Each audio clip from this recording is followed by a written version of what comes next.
kita mengatakan benar Yesus mati untuk semua orang, konsekuensi berpikir logisnya adalah maka ada keselamatan, terbuka ruang untuk kita mengatakan atau menyimpulkan ada keselamatan di luar kekristenan. Kok bisa begitu? Ya iyalah, karena dampak dari keselamatan itu bagi semua orang, termasuk orang-orang yang tidak pernah mendengar tentang Yesus. Itulah orang-orang yang dikategorikan sebagai orang-orang non-Kristen.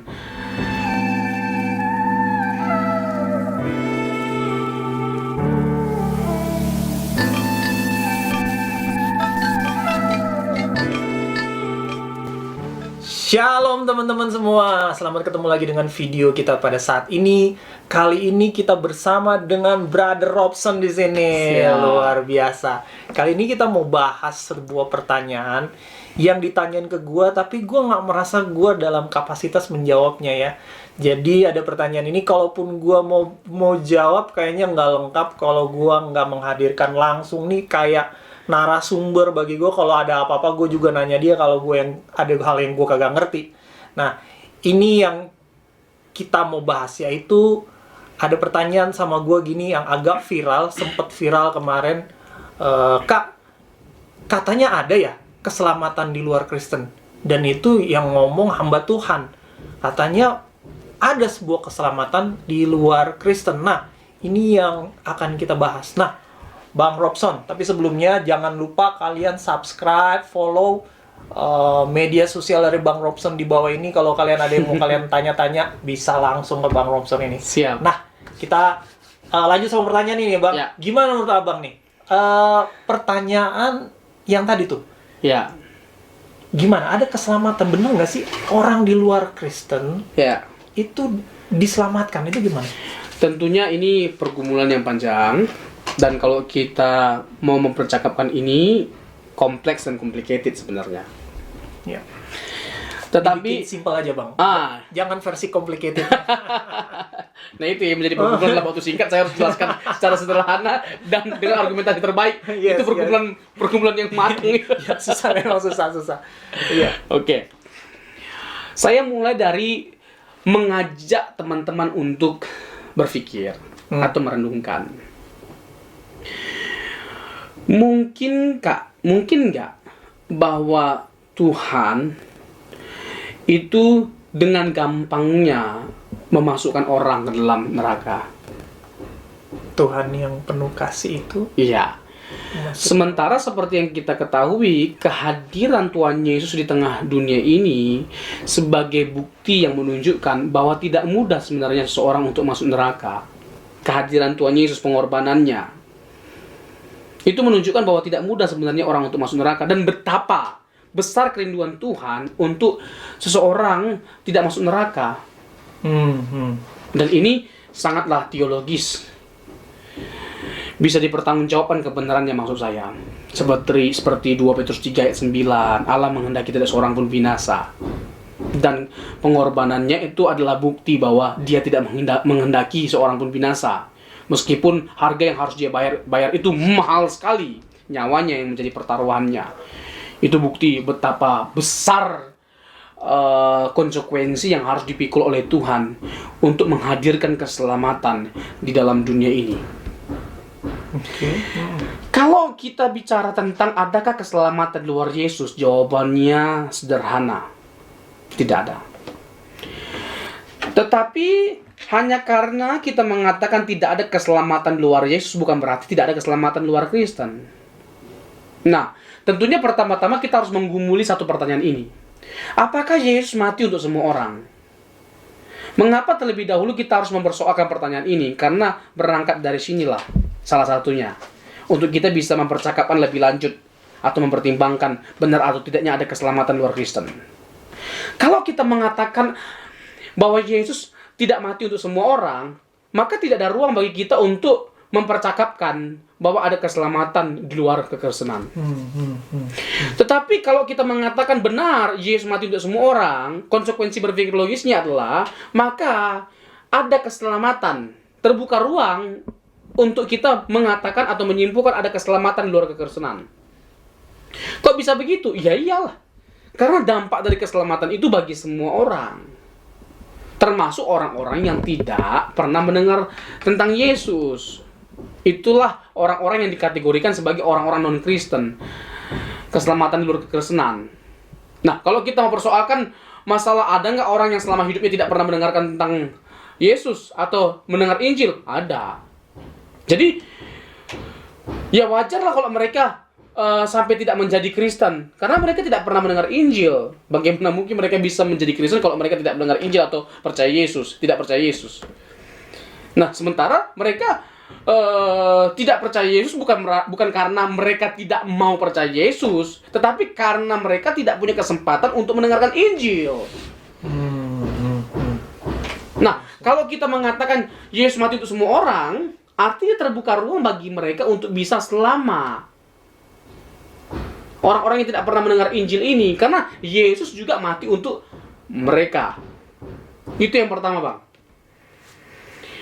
Roma 5 ayat 17, 18, 19. Kejatuhan Adam itu berdampak kepada semua orang. Seperti halnya Adam, dampak kejatuhannya bagi semua orang bersifat universal, maka penebusan Tuhan Yesus itu pun bersifat universal. Jelas di ayat itu, di konteks itu ditegaskan. Yesus mati untuk semua orang. Artinya kematiannya itu berdampak kepada semua orang, bersifat universal juga. Tetapi harus digarisbawahi, bukan berarti otomatis semua orang menjadi selamat. Tetapi dengan kematian Tuhan Yesus, penghakiman itu dapat diselenggarakan, dimungkinkan untuk semua orang bisa selamat, termasuk orang-orang yang di luar kekristenan. Kalau Tuhan Yesus tidak mati, tidak mungkin ada penghakiman, tidak mungkin penghakiman bisa diselenggarakan. Atau dengan kata lain, kalau Yesus tidak mati, maka otomatis semua kita masuk neraka tanpa ada penghakiman. Penghakiman menjadi ada dan dapat diselenggarakan karena Yesus telah mati. Kematian Yesus ini yang menjadi titik awal untuk penghakiman itu bisa diselenggarakan. Karena upah dosa adalah maut dan semua orang telah jatuh dalam dosa ya. Roma 3 ayat 23 itu. Terus Roma 6 ayat 23. Jadi itu udah auto masuk neraka sebenarnya. Tanpa ada penghakiman. Karena ada. Kalau Tuhan Yesus tidak mati. Karena Tuhan Yesus mati jadi ada penghakiman. Iya. Untuk semua orang. Ini bicara tentang potensi, Bang. Potensi tanpa terkecuali. Jadi potensi keselamatan itu bukan hanya diperuntukkan kepada orang-orang yang menjadi Kristen. Atau yang percaya Yesus, tetapi juga untuk orang-orang yang tidak pernah mendapat kesempatan untuk mendengar Injil, karena Yesus juga mati untuk mereka. Ngeri benar rasanya kalau mereka itu dibinasakan oleh Tuhan, padahal bukan keinginan mereka untuk mereka ditempatkan di tempat yang tidak bisa dijangkau oleh Injil, lahir di keluarga yang bukan Kristen. Yang secara kultur sudah udah nggak Kristen banget. Sudah. Padahal Hanya boleh mengenal referensi-referensi dari mereka aja, ya kan ya? nih ya, padahal kan bukan hak kita untuk memilih kita lahir di mana, di keluarga mana. Betul. Itu kan haknya Tuhan untuk menentukan. Nah, kalau karena kita tidak Kristen, kalau kita karena tidak Kristen jadi tidak selamat, berarti yang salah seharusnya bukan kita dong. Seharusnya siapa yang salah? Tuhan. Tuhan. Tapi kan nggak bisa seperti itu pemikirannya. Nah, apa ruang bagi kita untuk tidak mempersalahkan Tuhan? Apa alasan bagi kita untuk tidak mempersalahkan Tuhan? Dengan kita mengatakan atau menyimpulkan bahwa memang betul Yesus itu mati untuk semua orang. Satu itu, kedua, kita menolak bahwa hanya untuk orang Kristen. Dengan kata lain, hanya untuk orang Kristen Tuhan Yesus mati. Hanya dengan pemikiran atau kesimpulan seperti itulah kita tidak mempersalahkan Tuhan. Tapi seperti yang saya bilang tadi, kita nggak punya ruang untuk tidak mempersalahkan Tuhan kalau kita mengatakan karena kita Kristen kita selamat. Kalau begitu kita harus menuntut Tuhan. Kenapa Tuhan nggak lahirkan aku di keluarga yang Kristen?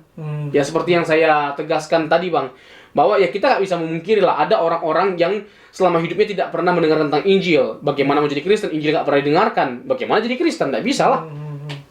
Atau dia tidak mendengar Injil yang benar, hanya mendengarkan Injil yang telah difilter bahwa itu hal yang jahat. Ya. Oh, itu adalah hal yang tidak boleh gitu. Ya. Nah, artinya itu sama dengan bahwa dia tidak mendengarkan Injil, Ya. sama aja kan ya. Betul.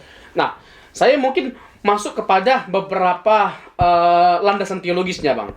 Nah, tentu yang menjadi persoalan kita adalah bagaimana kita mau mempertanggungjawabkan secara teologis pemikiran ini bahwa ada keselamatan luar Kristen tapi tidak ada keselamatan luar Yesus.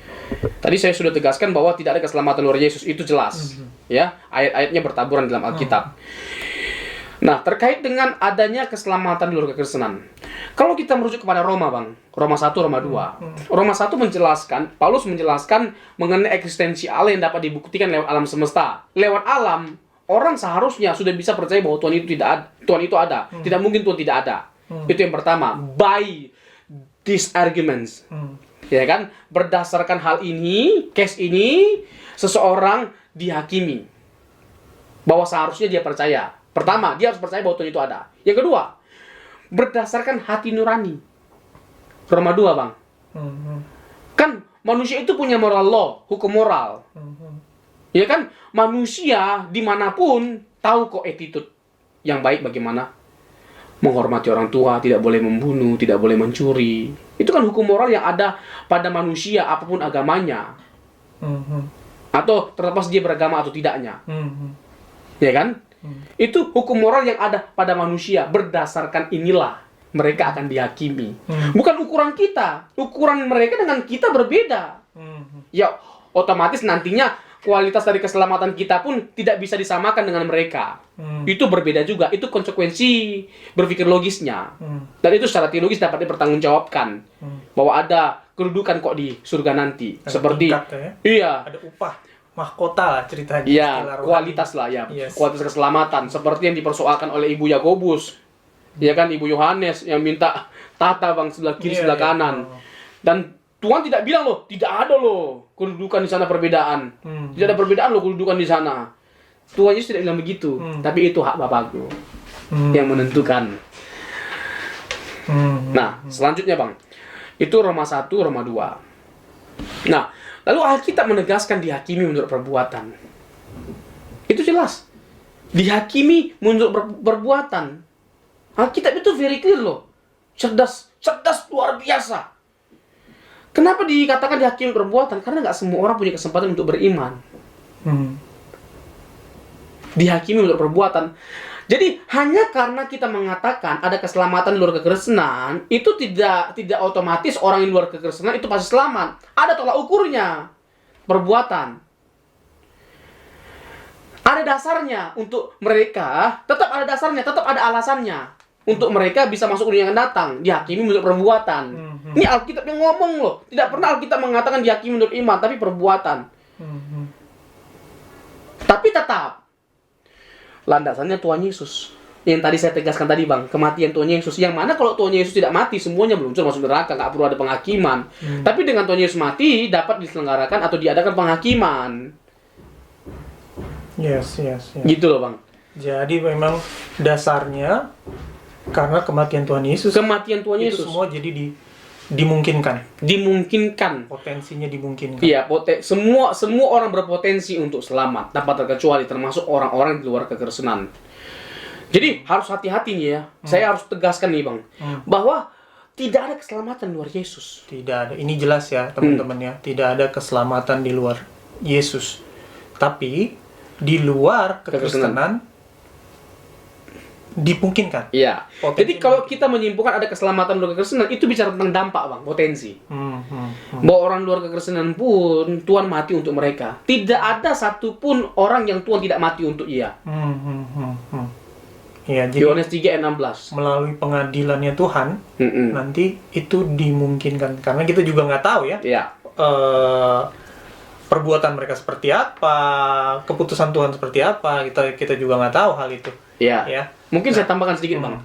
Dan pemikiran ini bukan pemikiran yang baru. Ini pemikiran yang lama. Dan banyak orang-orang hebat yang memegang atau menganut paham ini. Jadi kita jangan norak. Ih, pendeta itu sesat sekali. Ih, bidat ini penyimpangan dalam kekristenan. Tunggu dulu.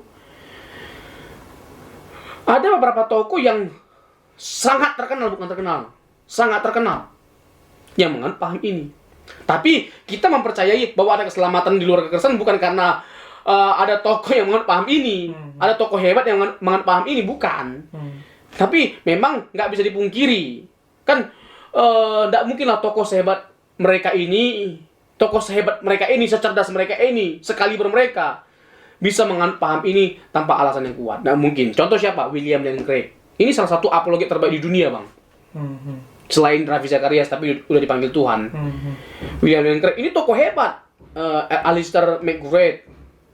Ini tokoh-tokoh hebat. Zaman dulu ada Hans Kung, terus ada Karl Rahner, ini teolog Katolik. Ini orang-orang hebat, pemikirannya luar biasa.